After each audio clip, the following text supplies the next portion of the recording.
Hi guys. Okay, so this one is going to be all about economic growth. So I'm going to start with GDP and I'm going to move into inflation and unemployment and how they're all kind of related together. So starting with GDP, first let me kind of define what GDP is. It's the dollar value of all final goods and services produced within a nation's borders in 1 year. So GDP is essentially, it reflects how much people have spent on all those final goods and services within a year, and it's what shows or measures our economic growth. So if our GDP is increasing over long term, because remember with the business cycle, it goes up and down, it fluctuates, but over the long term, it should increase. That would be an indication of a growing economy. So, what we have to do to ensure this is to use our resources wisely and effectively. And what I mean is we as a country have got to use the resources that we have available here in the United States, and that's the labor, that is land, that's all the various factors of production, all of that. We have to use that wisely and efficiently. So, and you need to keep that in mind, because if one of your major economic goals is growth, then you need to pay attention to GDP. So how do we use this wisely? How do we use this effectively? We can't waste our natural resources. We have to conserve them. We have to use as little as possible and make it go as far as possible. We have to make sure that our labor and human resources have enough training and education so that they can become viable within the job market. If you really look at today, like if you've ever seen any videos with Mike Rowe from Dirty Jobs, and he talks about this gap between the people who are working, or the people who are providing jobs, and the people who are coming into the workforce, and there's a huge gap because there's 3 million jobs that nobody is qualified to do in the United States. That's why people have to outsource, because we are not qualified. We are not adequately training and educating our people. So keep that in mind. Capital goods and resources, we have to save more and invest in capital goods. So investing in each other's companies would be a good way to wisely and efficiently use capital resources. And entrepreneurship. Here's something that we do really well here in the United States. Entrepreneurship is, we're super creative. We're constantly coming up with ideas. I mean, look at you guys, just, given a bit of free rein, you guys went crazy with it, right? So that is something that we do very well here in the United States. In fact, there are so many countries that, even though they beat us on test scores, they want their people to emulate our students because we have, creativity in spades, and we have a willingness to take risks in business that a lot of people worldwide are not willing to do. So we determine GDP by looking at the spending of 4 major sectors of the economy. Now, if you watch the 3-sector circular flow video, then the 3 sectors here domestically are going to be the households, the firms, and the government. So that's consumers, businesses, and government spending. But there is a 4th sector, and you can get more information about the 4th sector from the 4-sector circular flow video, which is after this one.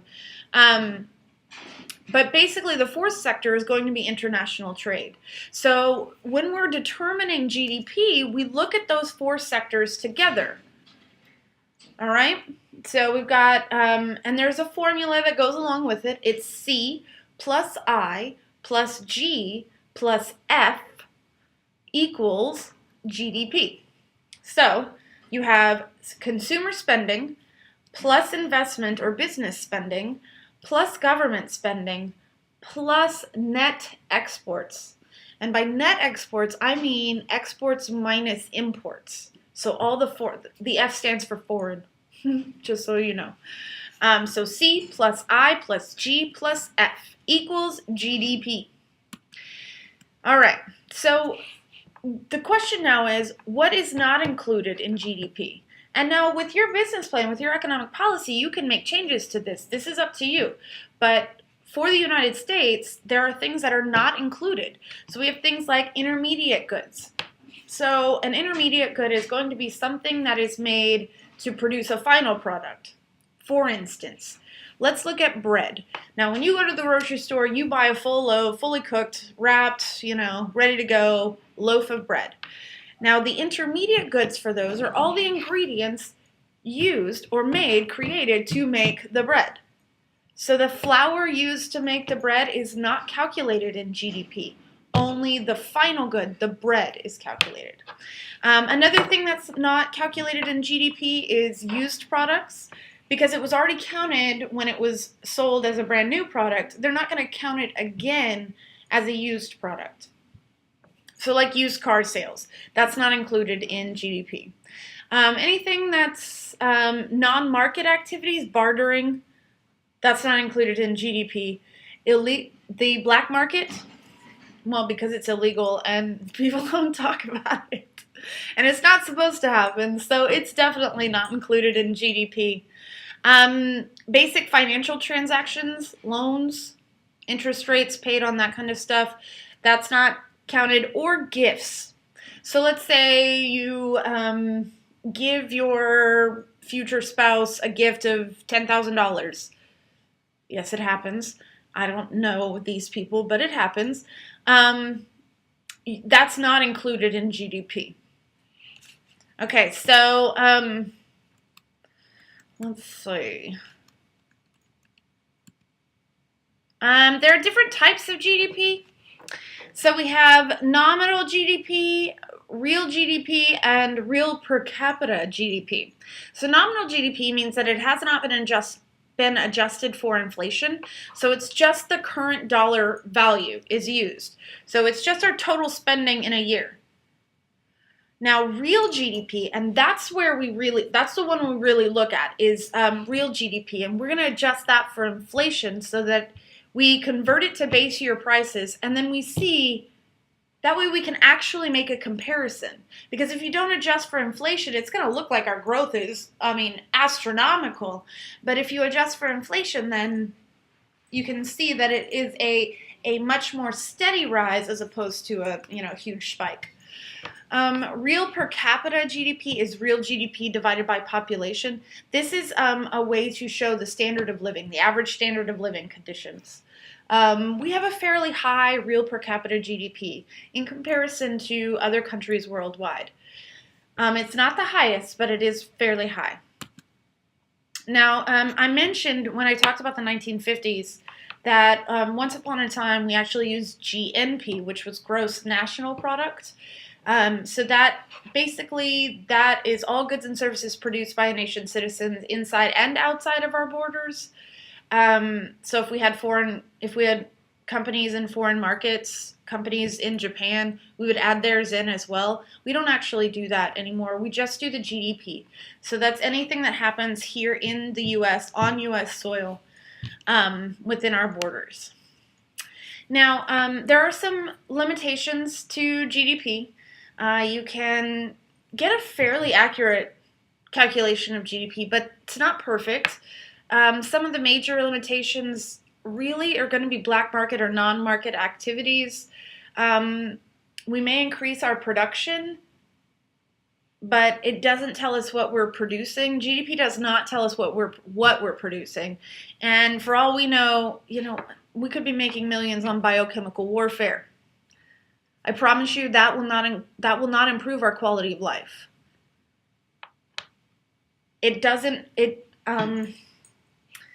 Yeah, I'm not going to get on my soapbox on that one. GDP also does not reflect the increased workload or time spent producing the items or the added stress from the job. It doesn't include like a misery index kind of thing. It doesn't actually say how people feel or how they're doing. It just says, here's what they're spending. Okay? Now, as far as inflation is concerned, inflation is kind of a big one. It's really a major type of price instability. Inflation is that general rise in prices. there are things like deflation as well, where there's a decline in prices. And inflation is marked by an expansion phase of the business cycle. Deflation is marked by a contraction phase of the business cycle. And then there's disinflation, which reduces but doesn't eliminate, which is kind of confusing, but it has to do, basically, you can't ever, completely eliminate inflation. Not if you want things to grow. There are three major types of inflation. You have demand pull inflation, cost push inflation, and quantity theory. Demand pull inflation is basically this idea of people continuing to buy things. So demand pulling those prices up, because the more people demand it, the more suppliers are like, okay, well then we're just going to keep increasing the price and we'll stop when you stop buying. And eventually it does. People do get to the point where they're like, oh no, I can't afford that anymore. Most of the time. And that demand pull inflation is going to be the focus of Keynesian fiscal policy, which we'll get to in a later video.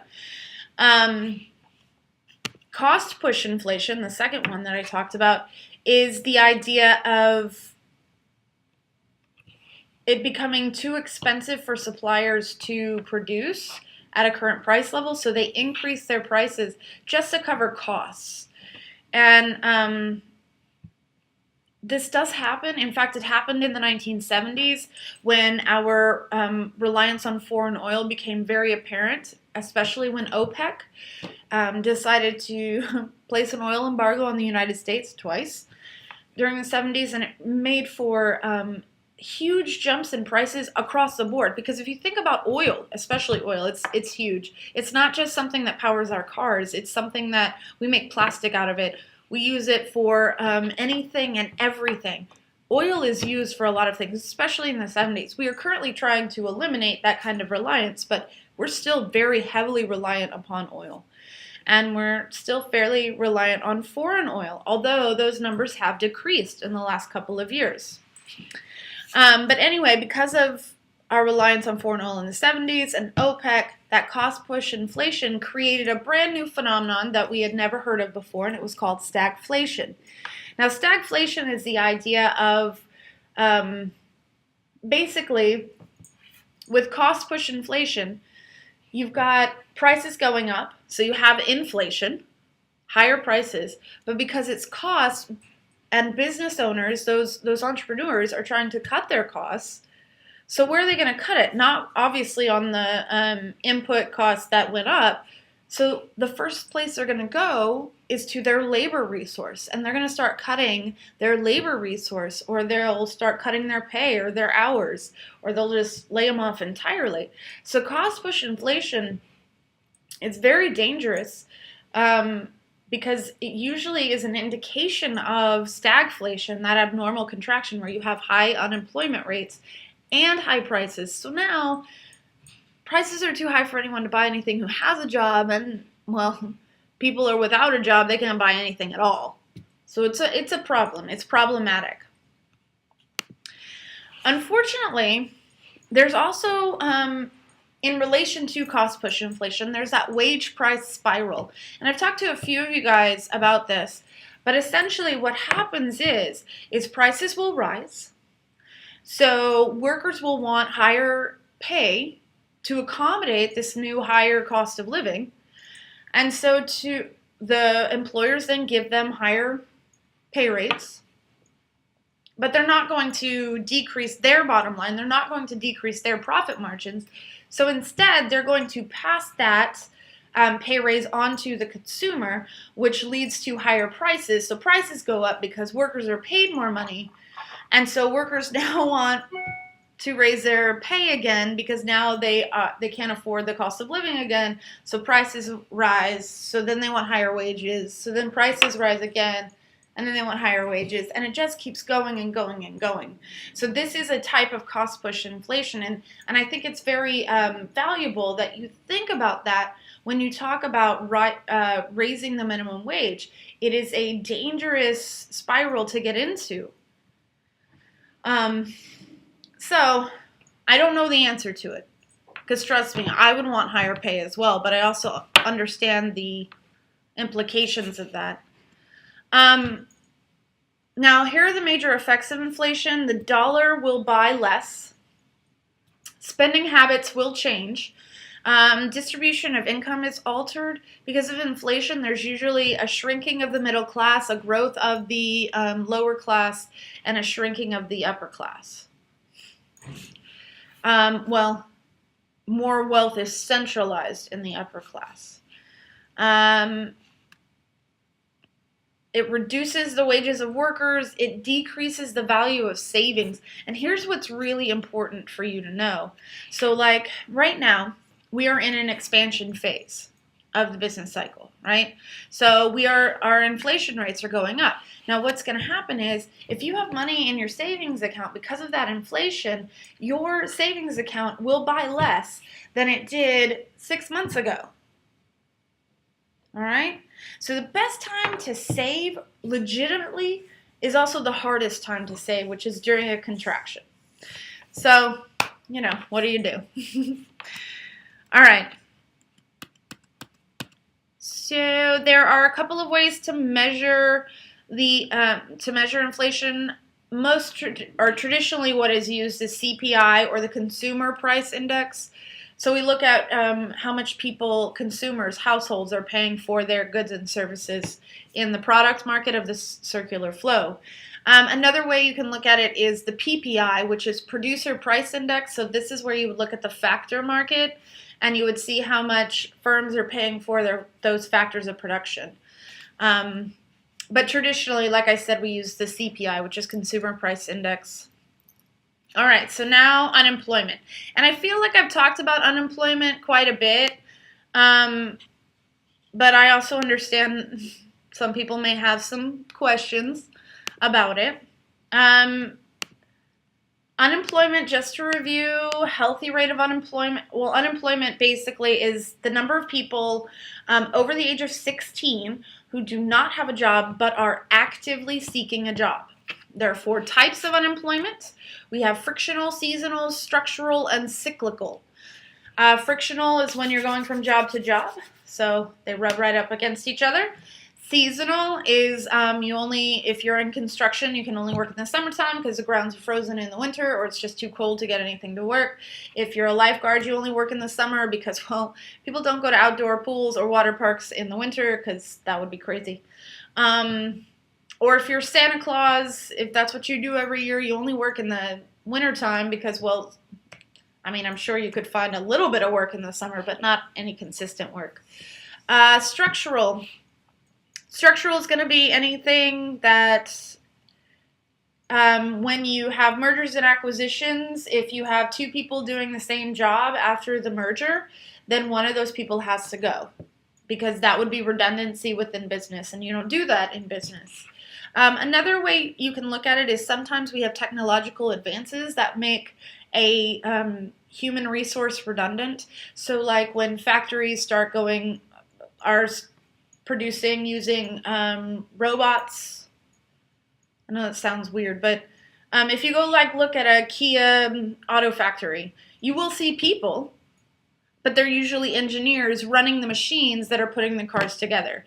So it used to be, if you go back to old time Ford days, assembly line, first time, Model T era, you had people putting on every lug nut, and people loading the tires, and people dropping the chassis and that kind of thing. So now all of that is pretty much done by machinery. It's been mechanized. And so now the people are running the machines that put the car together. But you don't need as many people to do that as you did, so some people will be technologically redundant. And so they will be structurally unemployed. What that means is they need to be better trained, and they need to be retrained, and they need to find a new niche within the job market.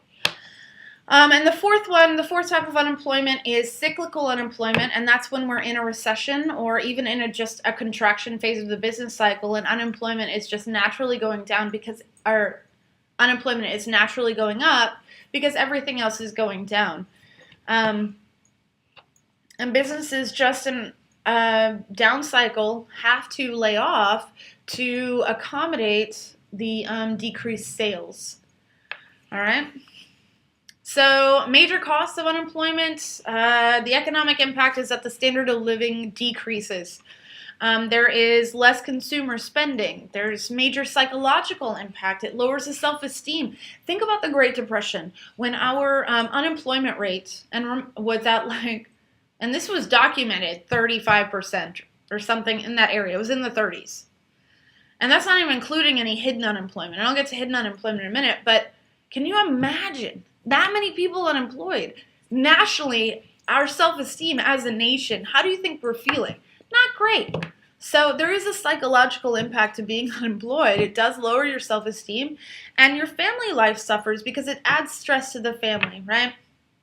A major social impact is there are more government programs used during a contraction phase, using that because of unemployment, people have to get unemployment benefits.